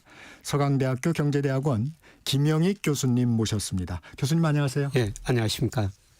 교수님, 먼저 지난밤에 미국 금리 정책의 척도죠. 소비자 물가 지수가 발표됐습니다. 그 소식부터 전해주시죠. 예, 소비자 물가가 시장 예상치보다 좀 높게 나왔습니다. 네. 예, 1월 소비자 물가가 시장은 한 전년 동월보다 2.9% 상승할 것이다. 네. 이렇게 전망했는데 3.0%로 나왔고요. 예, 그다음에 근원 물가가 중요합니다. 음식료하고 에너지를 제한 건데요. 이것도 시장 예상은 3.1%였는데 3.3%로 예상보다 높게 나왔습니다. 네. 그래서 이렇게 예상보다 높게 나온 이유를 보니까 계란 가격이 많이 올랐습니다. 계란 수급이 좀 불확실하고요. 그다음에 LA에서 산불이 있었지 않습니까? 네. 네, 그러다 보니까 호텔 숙박료 이런 것들이 올랐습니다. 네, 그런데 미국 물가 3.0%가 무슨 의미냐면은 작년 9월에 소비자 물가 상승률이 2.4%까지 낮아졌어요. 네, 그런데 낮아졌다가 지금 다시 오르고 있습니다. 네. 네, 그래서 문제가 되고 있는데요. 그런데 물론 연간 전체로 보면은 물가 상승률이 조금씩 낮아지고 있습니다. 2022년에 8.0이었습니다. 네, 그다음에 2023년에 4.1, 작년에 연간 전체로 보면 3.0이었죠. 그래서 올 1월이 작년 연간 평균 정도 된다 이렇게 보시면 될 것 같습니다. 그러면 저희가 물가 하락 추세를 낙관할 수 있는 상황은 아니군요. 예, 뭐 이 지표 보니까 물가가 다시 오르고 있는데요. 네. 예, 그런데 시장 콘센서스 보니까 작년에 소비자 물가가 3.0%였는데요. 올해 2.6% 상승으로 낮아질 거로 보고 있습니다. 연간 전체로 보면. 연간 전체로. 왜 그러냐 하면은 작년에 미국 경제 좋았는데요. 올해는 좀 성장률이 둔화될 것이다. 그리고 미국이 그동안 금리를 많이 올려놨거든요. 금리를 올리니까 앞으로 소비 증가세가 둔화되면서 성장률이 낮아질 것이다. 이런 측면이 있고요. 그다음에 미국 소비자 물가는 유가에 한 2개월 정도 후행합니다. 아, 그렇군요. 그런데 최근에 유가가 그래도 안정되고 있어요. 그리고 트럼프 정책 방향이 원유 생산을 1일 300만 배를 늘려가지고 네. 유가를 안정시키겠다는 겁니다. 네. 그래서 앞으로 유가가 안정되면 미국 물가 상승률이 낮아질 것이다. 그래서 1월에 3.0이었습니다마는 연간 2.6%라면은 앞으로 점차 물가 상승률이 조금은 낮아질 수 있다. 이렇게 대부분 전망하고 있습니다. 올해 전망까지도 좀 해주셨습니다. 그런데 트럼프 대통령의 관세 정책이 좀 불안하지 않나요? 예, 그게 문제죠. 예, 관세를 부과하면은 물가가 오를 수밖에 없죠. 예, 그래서 최근에 철강의 관세를 25% 부과했는데요. 네. 예, 그러면 미국 철강 가격이 올라 버려요. 철강 가격이 오르면은 자동차 생산하는 비용도 올라 버리죠. 그렇죠. 그러면 자동차 생산업체들은 소비자한테 그 부담을 전가시킵니다. 예, 그래서 전반적으로 이 관세를 얼마나 부과하느냐에 따라 가지고 물가가 달려 있습니다. 예, 그런데 아직 그 정도는 정확하게 측정은 지금 전문가들이 못하고 있는 것 같습니다. 네. 그 물가 살펴봤는데 현재 미국 경제 한번 진단해 보겠습니다. 전 세계 다 힘든데 미국만 좋다 뭐 이런 얘기도 나오는데 어떻게 보십니까? 사실 미국 경제만 지난 2년 동안 좋았습니다. 전 세계 참 힘들었었죠. 네. 예, 그런데 재작년에 미국 경제가 2.9%, 작년에 2.8%, 미국 잠재 성장 능력이 한 2.2%로 성장하거든요. 네. 근데 미국은 능력 이상으로 성장한 거죠. 미국의 잠재 성장률이 지금 우리 잠재 성장률보다 높습니까? 높습니다. 아, 네. 예, 미국은 2.2% 추정되고 있는데 우리는 한 2.0. 예. 예, 그리고 한국은행이 올해부터 앞으로 5년 동안은 1.8%로 전망하고 있습니다. 네. 그래서 미국 경제가 왜 이렇게 지난 2년 동안 좋았느냐. 미국 소비자들이 소비를 정말 많이 했어요. 미국 GDP에서 소비가 차지하는 비중이 69%인데요. 네. 미국 가게들이 소비 많이 하니까 기업 매출이 늘어나고 그래서 기업들이 고용을 늘리고 고용 늘리니까 가계 소득 늘어나고 또 경제가 좋으니까 주가도 오르고 집값도 오르고 그래서 소비를 많이 늘린 거죠. 네. 예, 그래서 물가도 좀 높은 수준이고 금리도 높은 수준인데요. 근데 문제도 있어요. 이렇게 높은 성장을 하는 과정에서 특히 정부 부채가 굉장히 많이 늘었고요. 네. 예, 그다음에 주가, 집값 좀 거품이 발생한 것 같습니다. 그리고 미국도 소득 차별화가 심각합니다. 이렇게 경제는 좋은데 미국의 중간 가구의 실질 소득은 거의 정체예요. 아, 중간 가구라고 하면 거의 이제 중산층으로 봐도 중산층, 예. 뭐 중간 가구 경제가 이렇게 성장했는데도 소득 차별화 때문에 그러죠. 네. 상위 10%만 많이 가져가고 또 물가가 오르다 보니까 임금은 별로 안 오르는데 물가가 오르다 보니까 중간 가구는 소득이 거의 정체되고 있습니다. 네. 그래서 좋지만은 그런 그늘도 있다는 겁니다. 이런 맥락일까요? 제롬 파월 미국 연준 의장 미 상원 청문회에 나왔는데 기준금리 인하를 서두를 필요가 없다는 기존 입장 재확인했습니다. 이건 트럼프 정책이 미칠 물가 불안정성 이런 영향을 준 건가요? 예. 연준의 가장 중요한 목표가 물가 안정하고 고용 최대화예요. 네. 그런데 물가 목표가 거의 2% 안팎이거든요. 네. 근데 최근에 3% 정도니까 연준의 입장에서는 금리를 내릴 수가 없죠. 네. 예, 그런데 트럼프 대통령은 지난주 그 세계 경제 포럼이라고 다보스에서 열렸거든요. 네. 우리 금리 인하하겠다. 다른 나라들도 인하하라. 연준 파월 의장한테 금리 내리라 압박을 한 거죠. 네. 어제도 그 미국 물가가 오르니까 연준 의원들은 물가가 높으니까 금리 못 내리겠다. 그렇죠. 제약적이다. 이런 네. 표를 썼는데요. 트럼프는 당장 금리 내려라. 네. 앞으로 좀 갈등이 심화될 것 같습니다. 그런 부분이 또 재개가 되는 건가요? 예전에도 좀 그랬지 않습니까? 예, 예전에도 그랬죠. 그래서 말 안 듣는 파월 연준 의장 자르겠다. 아마 트럼프가 조만간 이런 이야기를 할 것 같습니다. 트럼프 대통령은 비즈니스맨 출신이어서 하여튼 저금리를 좋아하는 것 같습니다. 예. 그래서 금리가 낮아야지 미국 가계가 소비도 하고 투자도 하고 지금 주가도 굉장히 높은 수준인데 금리가 올라버리면은 주가도 떨어지고 부동산 가격, 집값도 떨어지고 상당히 어려운 시기가 올 수도 있거든요. 예, 그래서 트럼프는 계속 그 저금리를 이야기하고 있습니다. 네. 연준 의장 임기가 내년까지죠? 예, 내년까지입니다. 네. 네. 네. 그 트럼프 대통령의 관세 정책도 잠시 좀 살펴보겠습니다. 일단 보편적 관세에 대한 우려는 조금 줄어드는 것 같아요. 품목별로 지금 관세를 부과하고 있고 상호 관세를 좀 얘기하고 있는데 어떻습니까? 조금 당초 그 대선 때 이야기했던 것보다 좀 후퇴하는 것 같습니다. 네. 예, 그때 뭐 보편적 관세를 20% 부과하겠다. 특히 중국한테 60% 추가 관세를 부과하겠다. 네. 예, 그런데 아직 그런 건 안 하고요. 특히 중국한테는 60%가 아니라 지금 10%. 예, 아직 그렇죠? 시작이라고 볼 수가 있습니다만은. 예, 그러면 왜 60%가 아니라 10%를 부과하느냐. 트럼프 일기 때 중국한테 관세를 많이 부과했는데요. 오히려 대중무역 적자가 늘어나 버렸습니다. 아, 그렇습니까? 예, 중요한 거는 월마트에 진열된 상품의 거의 절반 정도가 중국산인데요. 그걸 미국에서 생산할 수가 없다는 거죠.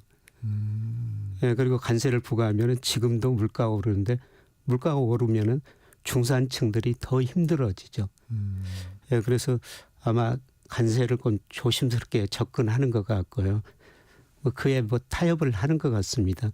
그 타협 중에 하나가 환율 협약인데요. 아, 환율. 예, 네. 중국이 하나 좀 절상시켜라. 예, 그러면은 대중무역 적자가 좀 줄어들 수가 있거든요. 네. 이런 협상이 물밑에서 지금 진행되고 있는 것 같습니다.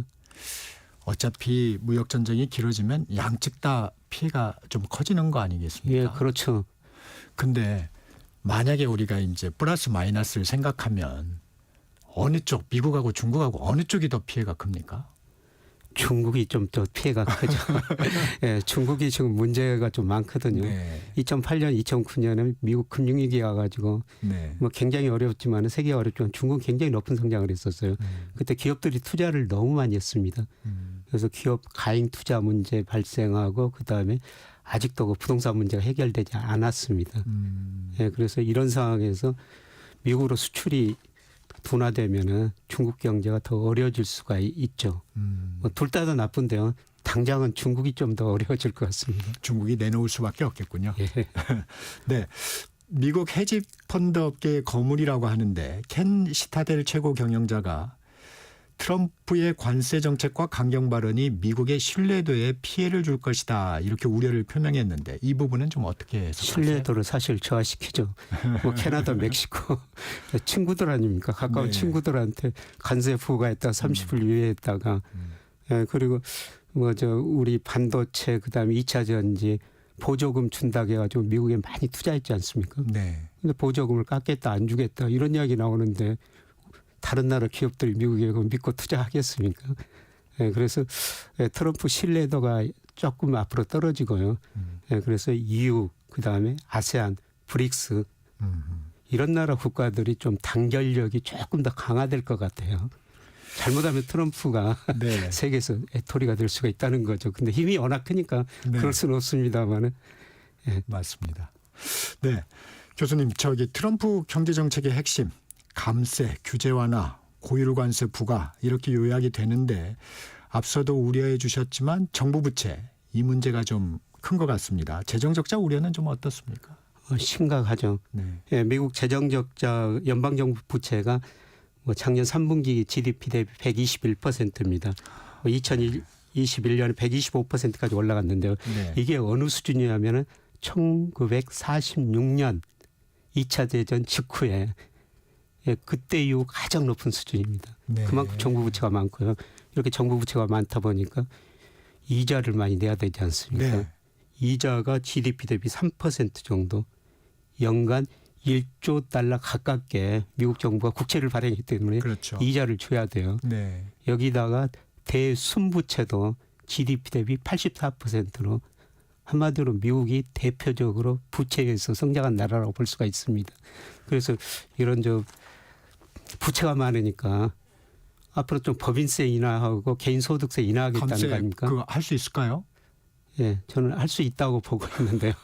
그럼 부채가 더 늘어날까요? 부채가 늘어나니까 그거를 관세로 보충하겠다는 건데요. 네. 예, 그런데 작년의 경우 관세가 그 미국 전체 수입에 차지하는 비중이 한 2.5%밖에 안 돼요. 아. 예, 그런데 관세로 얼마나 그 보충할지는 좀 지켜봐야 될 것 같습니다만은 어떻든 예, 미국 정부 부채가 심각한 수준입니다. 네. 마지막으로 요거 하나 여쭙겠습니다. 지난 역사를 보면 미국의 그 장단기 금리 차가 이게 역전이 된 후에 일정 기간이 지나면 미국 경제는 침체에 빠졌습니다. 예. 지금도 이제 그런 기간에 해당이 되는 것 같은데 근데 지금 미국 경제 침체 가능성 얘기는 쏙 들어간 것 같아요. 예. 과거에 장단기 금리가 역전되면요. 장기 금리가 낮다는 건 앞으로 경제 성장, 물가 성장이 낮아질 것이다. 네. 애 없이 경기 침체가 왔었어요. 예, 그런데 지금 장단기 금리차가 역전된 지 오래됐는데 네. 미국 경제 아직까지 좋거든요. 네. 예, 그래서 많은 경제학자들이 이번에는 다르다. 네. 예, 그런데 제가 생각하는 다르지 않을 것 같습니다. 아, 예. 그렇게 경기 침체가 올 걸로 예, 보시는군요. 저는 아마 올 2분기에 마이너스 성장할 것 같습니다. 2분기 연속 마이너스 성장하면 경기 침체라고 그러는데요. 지금 미국 소비자들이 소비하면서 경제 성장을 주도했는데 예, 그런데 소득 증가 속도보다 지출이 너무 많아요. 예, 그래서 저축률이 낮아지고 최근에 미국 주가도 조정 보이고 있고 트럼프 정책에 대해서 미국 자체에 대해서도 굉장히 불확실성이 높아지거든요. 예, 그래서 트럼프가 관세를 올린다고 그러니까 물가가 오른다고 그러니까 미국 국민들이 미리서 소비를 앞당겨 버린 겁니다. 네. 그래서 아마 소비가 증가세가 둔화되면서요. 소비 증가세가 둔화되면 기업 매출 줄어들고 또 이익 줄어들고 미국 고용은 정말 탄력적입니다. 고용을 경기가 나쁘면 금방 줄여버려요. 아마 이런 것들이 저는 2분기 오지 않을까 그렇게 생각하고 있습니다. 이번에도 다르지 않을 거로 보고 있습니다. 네. 청취자 여러분께서 잘 참고하시기 바랍니다. 오늘은 여기까지 듣겠습니다. 진격의 경제 지금까지 서강대 김영익 교수님 모시고 말씀 나눴습니다. 교수님 고맙습니다. 네, 고맙습니다. 전격 시사 듣고 계신 지금 시각 8시 44분입니다.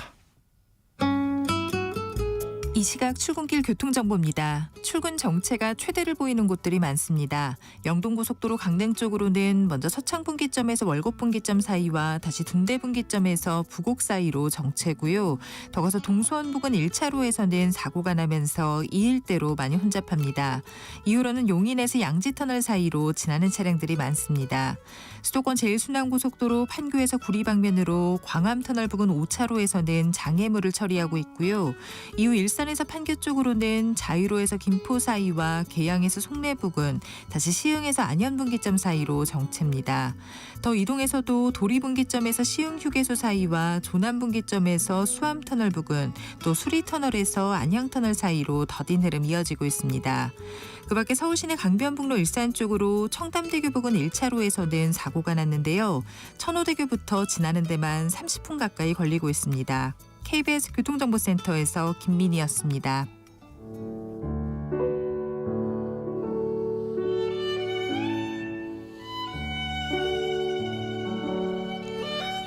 매주 목요일 문화 이슈를 다루는 문화 이슈. 김원식 문화평론가 나와 계십니다. 안녕하세요. 네, 안녕하세요. 가수 송대관님이 동료들의 배웅 속에 영면에 들었습니다. 고인에 대한 후일담이 계속 전해지고 있다고요? 네, 그렇습니다. 이 서른도 씨는 무엇보다 열심히 사셨던 분이다 이렇게 언급을 했고요. 무엇보다 이 빚 이야기가 많이 회자가 됐습니다. 그래서 7순이 넘은 고령의 나이에도 행사장을 누비면서 빚을 변제한 사실이 다시 부각이 됐고요. 그러면서도 네.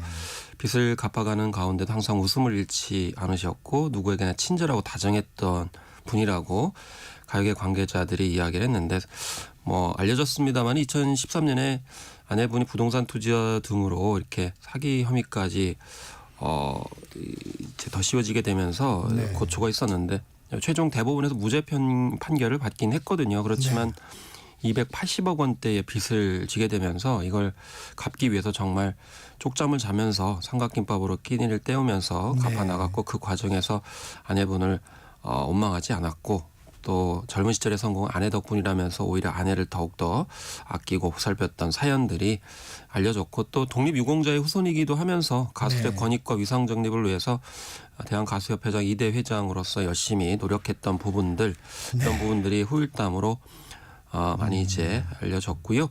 또 동료 가수 후배들이 이 발인식 연결식에서 이 조가로 해뜰날을 합창을 했습니다. 그래서 이자연 대한가수협회장은 해뜰날은 우리 국민이 너무 가난한 시절 꿈과 희망을 준 원동력이었고 나 역시 해뜰날이 되도록 꿈을 키워왔다. 많은 분들이 오래 기억할 것이다라고 추모하기도 했습니다. 네, 고인이 자주 출연했던 프로그램인데 KBS 가요 무대도 고 송대관님을 추모했고 이번 주에 전국 노래자랑에서도 고인의 무대 공연을 볼 수 있다고요? 네, 그렇습니다. 그래서 이 출연분은 지난 10월에 녹화를 한 건데 이번에 이제 공개가 된데 당진 씨 편이고요. 편집 없이 모두 내보낼 예정이라고 제작진이 밝혔습니다. 그리고 또 한 편이 있는데요. 영등포구의 편에서도 이제 무대에 올랐거든요. 이 방송 분은 3월 2일 날 방송될 예정이라고 하니까 이 고인을 기리거나 보고 싶은 시청자 청취자분들은 한번 찾아보시면 좋겠습니다. 그룹 뉴진스 팀명을 변경하고 본격적인 독자 행보에 나섰죠? 네, 그렇습니다. 팀명을 NJG로 이렇게 바꿨습니다. 사실 이 시간에도 이제 말씀드린 적이 있는데요. 그 아이돌 그룹의 이름은 상표권에 의해 가지고 소속사가 등록을 합니다. 그렇기 때문에 뉴진스라고 하는 이름을 이제 사용할 수가 없기 때문에 NJG로 이름을 바꿨습니다. 그래서 SNS 계정명도 지인즈4 프리로 이렇게 바뀌었는데 물론 새 팀명은 이제 공모를 통해 가지고 공식적으로 했고 이 이후에 홍콩에서 또 관련 이제 라이브 무대를 선보이겠다 이렇게 밝혔습니다. 여기에 대해서 소속사 어도어 측은 법적 법적 판단이 나오기 전까지는 멤버들은 우리 소속사의 소속이다 이렇게 밝혔고 일방적으로 이런 선택을 한 것에 대해서 안타깝다라고 언급했는데요. 어쨌든 지난해 10월 어도와의 전속 계약 해지를 멤버들은 선언한 그런 상황이고 반대로 소속사는 전속 계약 유효 확인 소송과 함께 기획사 지휘 보전 및 광고 계약 체결 금지 가처분 신청을 한 상태라서 법적인 소송이 계속 이어지고 있는 가운데 이렇게 뉴진스 멤버들이 독자적으로 NJG로 활동하겠다고 이제 선포한 거죠. 후폭풍은 계속되고 있군요. 네. NJG 그 한이가 최근 비자를 새로 받은 것으로 확인이 됐는데 이게 왜 화제가 되나요?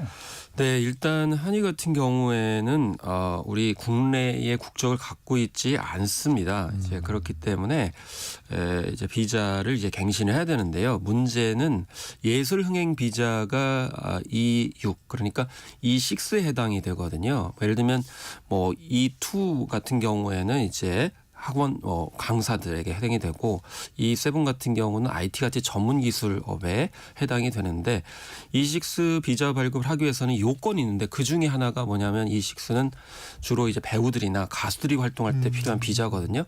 근데 소속사의 이제 협조가 필요해요.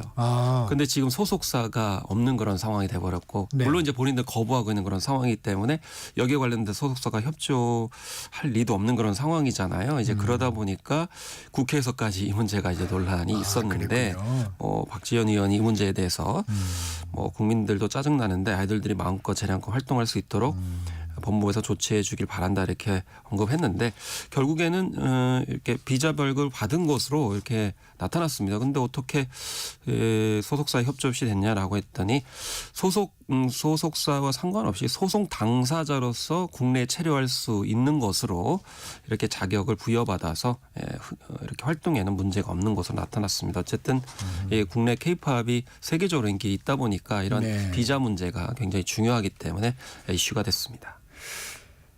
이례적인 일인데요. 출간된 지 30년 가까이 된 소설이 계속 인기를 얻고 있습니다. 양기자 작가의 소설 모순인데 이 모순 미스터리 어떻게 보십니까? 저도 참 답을 찾기 위해서 연구를 분석을 하고 있는데요. 네. 사실 이 작품은 98년에 출간이 됐죠. 네. 작가는 원미동 사람들 나는 소망한다 내게 금지된 것을 이제 선을 보였던 양기자 작가인데요. 이 종합 순위에서 11일 기준으로 5위에 올랐어요. 네. 근데 한강 작가 열풍이 굉장히 크다 보니까 약간 밀렸다가 다시 또 올라왔는데 주안점은 올해 1월에는 전년 대비 증가율이 97%에 이를 정도인데 네. 중요한 건 계속 상승하고 있다는 겁니다. 2023년에는 85%, 2024년에는 131%, 그리고 올해는 벌써 97%의 상승률을 보이고 있기 때문에 2025년에는 더욱더 상승폭이 클 것이다라는 예측이 나오고 있는 상황인데요. 이 내용은 20대 여성의 눈앞에 놓인 현실 앞에서 고민하는 내용이에요. 그런데 네. 아까 말씀드렸듯이 98년이면은 IMF 외환 위기가 있었던 상황이거든요. 네. 그때 상황에서 40만 부 가까이 판매가 됐고 30대 여성들 사이에서는 좀 많이 찾는 그런 스테디셀러였습니다. 2013년경에 뭐 판권이 이제 잠시 옮겨지는 과정에서 절판된 적도 있었는데 이게 시간을 넘어서서 계속 선호되고 있는 현상이 벌어지고 있는 거죠. 이 판매량이 급증한 게 팬데믹이 본격적으로 유행한 2020년 무렵부터라고 하는데 이유가 뭘까요? 그래서 일단 특별한 계기를 찾기 어려운데 이제 애써 찾자면은 사회적 거리두기를 하다 보니까 이제 집안에서 책을 읽어야 되니까 네. 그랬다라는 분석이 나오는데 직접적인 원인인 것 같지는 않고요. 또 유튜버들이 다뤄서 그런 거 아니냐라고 했는데 이것도 이 주목을 그러니까 역주행을 한 이후에 또 유튜버들이 많이 다뤘다는 것이 분석이고 네. 또 페미니즘 리부트 그러니까 페미니즘이 다시 그러니까 여성주의가 다시 부각이 되면서 이 모순이라는 작품을 또 찾은 거 아니냐 이렇게 하지만은 이 전통적인 또 여성주의와는 또 다른 소설이거든요. 네. 그리고 이런 대목도 있습니다. 아포리즘 문장이 적지 않기 때문이다 이런 얘기가 나오는데 아포리즘이라는 거는 삶의 어떤 깨달음이나 교훈을 압축적으로 이렇게 적은 글을 말하잖아요. 그래서 이 소설도 뭐 예를 들면 내 삶의 부피는 너무 얇다. 인간이란 누구나 각자 해석한 만큼의 생을 살아간다라는 식으로 짧게 좀 깨우침을 주거나 이제 인생의 교훈이 담겨진 글들이 많기 때문이 아닌가. 그래서 최진정 작가의 구의 증명이라든지 정대건 작가의 급류도 이런 강렬하고 감각적인 문자들로 이루어졌기 때문에 이런 점들이 SNS 시대에 주목을 받는 거 아니냐라는 분석도 있습니다. 아포리즘 여쭤보려고 그랬더니 그것까지 잘 설명을 해주셨습니다. 네. 예, 재밌는 설문이 있네요. 산에서도 우측 통행을 해야 할까? 이 등산에 대한 설문조사가 있었다고요? 네, 이 월간산에서 구독자 1,158명을 대상으로 알쏭달쏭한 등산 예절에 대해서 의견을 물어봤습니다. 네.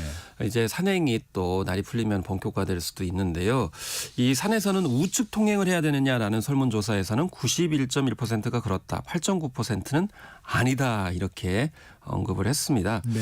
근데 사실 우측 통행이 자연스러울 수는 있지만은 꼭 지킬 필요는 없다는 게 또 전문가들의 이야기거든요. 네. 왜냐하면 산이 이렇게 잘 가꿔지고 관리된 길만 있는 게 아니고 네. 불규칙한 경우가 많고 그렇기 때문에 지형에 맞춰서 해야 되고 특히 우측 통행을 고집하면은 흙이 잘 다져지지 않은 가장자리 같은 경우는 무너질 수가 있습니다. 특히 해빙기 같은 경우 위험하기 때문에 너무 고집할 필요는 없다는 게 전문가들의 입장인데 어쨌든 우측 통행을 91%로 압도적으로 지지하셨습니다.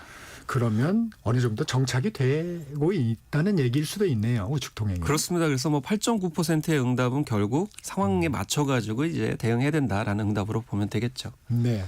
마지막으로 짧게 좀 질문 드리겠습니다. 좁은 등산로에서 서로 마주치면 누가 양보해야 합니까? 내려가는 사람이냐 올라가는 사람이냐. 내려가는 사람이 70.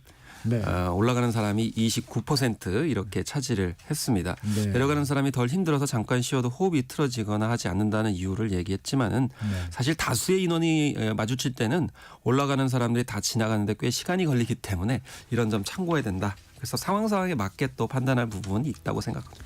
네, 오늘은 여기까지 듣겠습니다. 지금까지 김원식 문화평론가였습니다. 고맙습니다. 네, 감사합니다. 2월 13일 목요일 전격 시사 오늘은 여기까지입니다. 지금까지 진행의 KBS 기자 정창준이었습니다. 내일 아침 7시 20분에 다시 돌아오겠습니다. 여러분 감사합니다.